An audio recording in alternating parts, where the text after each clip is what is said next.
a very good evening to one and all. I am Ashwini और आज का मेरा टॉपिक है beauty lies in the eyes of the beholder. तो topic के बारे में थोड़ा बोलने से पहले आप सबसे एक रिक्वेस्ट है, एक छोटा सा टास्क है, आप सब करेंगे? Yes. चलो, so just close your eyes for few seconds. Okay, ready? और अभी मैं आपको एक वर्ड दूंगी, the word is beautiful. Okay, anyone would like to share? आपके मन में सबसे पहले कौन सी इमेज आई? कोई बताना चाहेगा? एक सागर किनारे है बड़ा सा, हाँ, आजू बाजू पेड़ लगे हुए हैं, it's absolutely open for abundance, हाँ, सो ब्यूटीफुल। ब्यूटीफुल, तो नेचर आपको ब्यूटीफुल लगता है ना? और कोई शेयर करना चाहेगा? आप? My daughter, yes. तो आपके क्लोज वन, आप प्लीज। पहले तो सोचा, लेकिन किसी लड़की याद आई नहीं कि टीचर हो गई। लेकिन हम लड़की को ही लेते हैं। और कोई बताना चाहेगा प्लीज? हाँ, नेचर। तो हाँ, हम सबकी ब्यूटी को लेके अलग अलग मतलब डेफिनेशन है ना। किसी का चेहरा, किसी की मुस्कान, किसी की आंखें। आपको जो चीज़ अच्छी लगती है शायद आपको उतनी अच्छी ना लगे। आप सोचिए, एक पेंटिंग है तो किसी के लिए वो प्राइसलेस है, पर किसी के लिए शायद वो जस्ट बिखरे हुए रंग हो सकता है।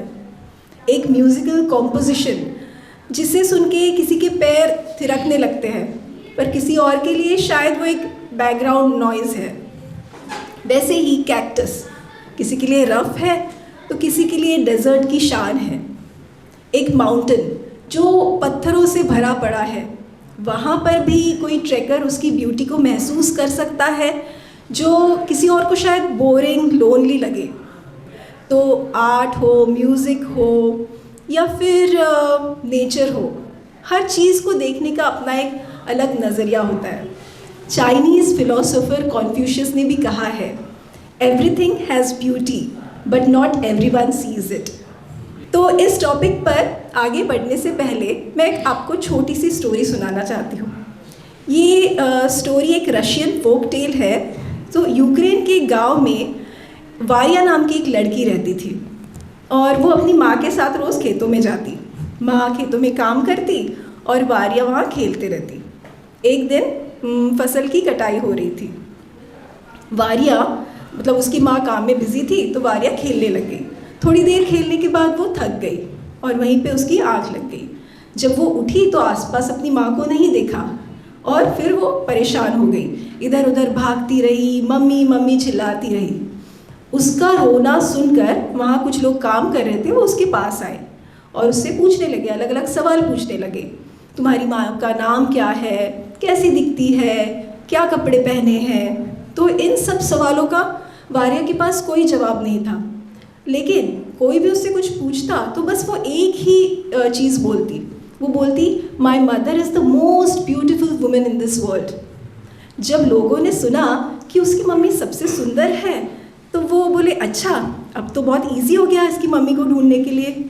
फिर क्या, गोरी, सुंदर, सुनहरे बालों वाली, किसी की आंखें नीली तो किसी की हरी, सबकी एक कतार बन गई और वारिया के सामने एक एक करके सबको लाया गया। पर वारिया जिसे भी देखती बस यही कहती, ये मेरी मम्मी नहीं है, मेरी मम्मी तो सबसे सुंदर है। आखिरकार वो थक कर फिर रोने लग गई। लेकिन थोड़ी देर में दूर से एक औरत दौड़ते हुए उसके पास आई। जब उसने वारिया को देखा वहाँ पे तो उसने उसको कस के गले लगा लिया। वारिया, मेरी बच्ची कहाँ गुम हो गई थी? वारिया को उसके साथ ऐसे लिपट कर देखते लोग हैरान हो गए। क्यों? क्योंकि वो जो औरत थी उसके कपड़े मैले, पुराने, चेहरे पर झुर्रियाँ थी, धूप से उसका चेहरा पूरा झुलसा हुआ, सफ़ेद बाल, पैरों पर मिट्टी लगी, सुर्ख हाथ और चिंता के भाव। लोग थोड़ा हेजिटेट हो गए और उससे पूछने लगे, ये तुम्हारी माँ है? वारिया बोली, हाँ यही मेरी माँ है, दुनिया की सबसे खूबसूरत औरत। पर मतलब लोगों के लिए वो औरत तो बहुत ही एक सिंपल औरत थी, ऐसे सुंदर दिखने लायक उसमें कुछ भी नहीं था। पर वारिया के लिए वो दुनिया की सबसे खूबसूरत औरत थी। उस दिन एक छोटी सी लड़की ने लोगों को जीवन का एक सबसे बड़ा सबक सिखाया। We do not love people because they are beautiful. They seem beautiful to us because we love them.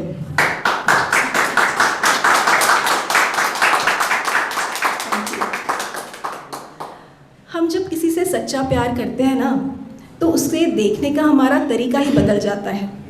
लोगों के लिए वो चेहरा सिंपल होता है, पर हमारे लिए वो खास बन जाता है।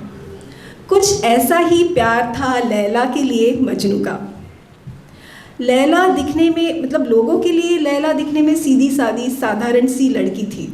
कई लोग तो उसे बदसूरत भी कहते, पर मजनू वो उसका दीवाना था। एक दिन बादशाह ने मजनू को पूछा, लैला में ऐसी क्या बात है जो तुम उसके इतने दीवाने हो, इतना पागल हो उसके लिए? उससे 1000 गुना ज़्यादा सुंदर लड़कियां यहाँ हैं। मजनू मुस्कुराया और बोला, आप नहीं समझोगे, दिल जिसे चुनता है वहाँ दिमाग की नहीं चलती।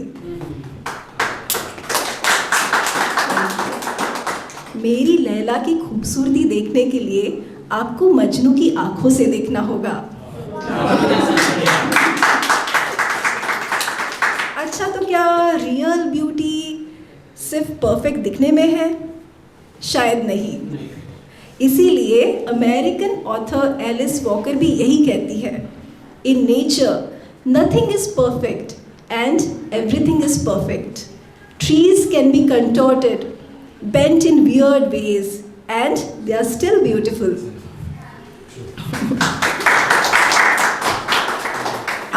आपने इकिगाई बुक पढ़ी है? उसमें एक कॉन्सेप्ट है वाबी साबी। कोई बता सकता है वाबी साबी का मतलब? वाबी साबी का मतलब होता है ब्यूटी इन इम्परफेक्शन, यानी कि खूबसूरती सिमेट्री या चमक धमक या परफेक्शन में नहीं होती। असली खूबसूरती होती है रॉनेस में, सिंप्लिसिटी में, ऑथेंटिसिटी में। आपने कभी नोटिस किया है किसी का घर बड़ा मॉडर्न होता है, आलीशान होता है, with decorated walls, latest furniture, पर घर के बीचों बीच एक कुर्सी होती है पुरानी सी। क्यों? क्योंकि वो उनके दादाजी की निशानी होती है। किसी के फ्रिज पे एक बच्चे ने बनाई हुई क्रेयॉन वाली ड्राइंग होती है। वो भले ही मोनालिसा ना हो, पर उस घर के लिए प्राइज्ड पोजीशन होती है ना? जापानीज लोगों में जब कोई चीज़ टूट जाती है तब वो उसे फेंक नहीं देते, वो उसे जोड़ते हैं। सिंपल ग्लू के साथ नहीं, गोल्ड के साथ। पता है क्या कहते हैं उस आर्ट फॉर्म को? किंसुकी। किंसुकी का मतलब होता है गोल्ड से जोड़ना। पॉट या फिर प्लेट्स जब टूट जाते हैं तो वो लोग उसे गोल्ड, प्लैटिनम या सिल्वर से जोड़ते हैं। अब उनका मानना क्या है कि क्रैक्स को छुपाया नहीं जाना चाहिए, बल्कि उसे हाईलाइट करना चाहिए। क्यों? क्योंकि ये क्रैक्स बताती है कि ये चीज़ टूटी थी, पर इसने हिम्मत नहीं हारी। किसी के आंखों के नीचे डार्क सर्कल्स हो, शायद वो बता रहे हो कि इस इंसान ने अपने सपने पूरे करने के लिए रात रात भर मेहनत की है।